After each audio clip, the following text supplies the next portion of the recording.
വിഷമിപ്പിക്കുന്ന ഒരു കാര്യമുണ്ട്. ഗാന്ധിവധത്തെ ന്യായീകരിച്ചു എന്നതിൻ്റെ പേരിൽ ആരോപണം നേരിടുന്ന ഒരു BJP-യിൽ നിന്ന് വന്ന നേതാവിന് കേരളത്തിലൊരു മണ്ഡലത്തിൽ ഒരു സ്ഥാനാർത്ഥിയാകാനുള്ള അവസരം കൊടുക്കും. എന്നാൽ ഗാന്ധിയെ വിമർശിച്ചതിൻ്റെ പേരിൽ ഒരാളെ പുറത്താക്കുന്നു എന്ന മട്ടിൽ കാര്യങ്ങൾ വരികയാണ്. എന്താ ഈ സണ്ണി കപ്പിക്കാടിനെതിരെ അജയ് തറയിൽ എഴുതി വെച്ചിരിക്കുന്നത്?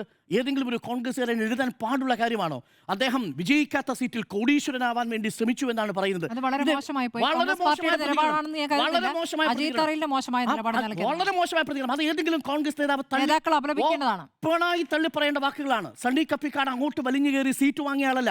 നിങ്ങൾക്ക് രാഷ്ട്രീയമായി സണ്ണി കപ്പിക്കാടിനോട് വിയോജിപ്പുണ്ടാവാം, പക്ഷേ ഇപ്പോഴും ഗാന്ധിയെ വിമർശിച്ചതിന്റെ പേരിൽ നിന്നല്ല, ആ പ്രതികരണത്തിൽ കൃത്യമായും പ്രതിഫലിക്കുന്ന ഒരു സവർണ രാഷ്ട്രീയമുണ്ട്. അജയ് തറയിലെ സ്റ്റേറ്റ്മെന്റിൽ ഒഴിവാക്കിയതല്ല, ആ അജയ് തറയിലെ സ്റ്റേറ്റ്മെന്റിൽ ആര് സണ്ണി കപ്പിക്കാടിനെ ഒഴിവാക്കുന്നതിനുള്ള ന്യായീകരണമായി പറയുന്നത് വിജയിക്കാത്ത സീറ്റിൽ കോടീശ്വരനാവാൻ വേണ്ടി മത്സരിക്കുന്നു സണ്ണി കപ്പിക്കാടെന്ന് എങ്ങനെ പറയാൻ പറ്റുക?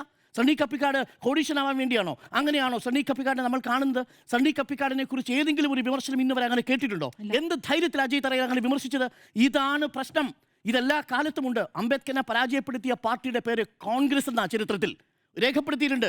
നമ്മുടെ നിയമമന്ത്രിയെ ആദ്യമായി ഭരണഘടനാ അസംബ്ലിയിൽ വരാത്ത വിധം പരാജയപ്പെടുത്തുകയും അതിനുശേഷം വളരെ വളരെ വളരെ ബുദ്ധിപൂർവ്വം കൗശലപൂർവ്വം അദ്ദേഹത്തിന് മത്സരിക്കേണ്ട മണ്ഡലത്തെ പാകിസ്ഥാൻ്റെ ഭാഗമാക്കി മാറ്റുകയും ചെയ്ത പ്രവർത്തനം നടന്നിട്ടുണ്ട്.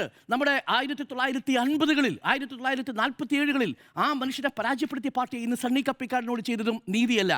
അങ്ങനെ നീതി കിട്ടാത്ത ഒരുപാട് മനുഷ്യരുണ്ട്. അവിടെയാണ് എൽദോസ് ചോദിക്കുന്ന ചോദ്യം പ്രസക്തമാവുന്നത്. എൽദോസ് ചോദിക്കുന്ന ചോദ്യം ഇതാ: നിങ്ങൾക്ക് ഒരു ഭാഗത്ത് ഒരേ കേസിൽ ആരോപണ വിധേയനായി ജയിലിൽ കിടന്ന ഒരു മനുഷ്യന് സ്ഥാനാർത്ഥിത്വം കൊടുക്കുന്നു, അതേസമയം ജയിലിൽ കിടക്കാത്ത മറ്റൊരാൾക്ക് നിങ്ങൾ നീതി നിഷേധിക്കുന്നു. ആരോപണ വിധേയനായ ഒരാളെ നിങ്ങൾ മറ്റൊരു പാർട്ടിയിൽ നിന്ന് കൊണ്ടുവന്ന് ഈ പാർട്ടിയിൽ മത്സരിപ്പിക്കാൻ തീരുമാനിക്കുന്നു. എന്ത് നീതിയാണിത് എന്ന ചോദ്യം സ്വാഭാവികമാണ്. ഇതെല്ലാം ഉണ്ടാവുന്നത് എങ്ങനെയാണ്? ഇതെല്ലാം കേരളത്തിലെ കോൺഗ്രസ് നേതാക്കളെ സംബന്ധിച്ച് ആശങ്കപ്പെടുത്തുന്ന കാര്യമാണ്.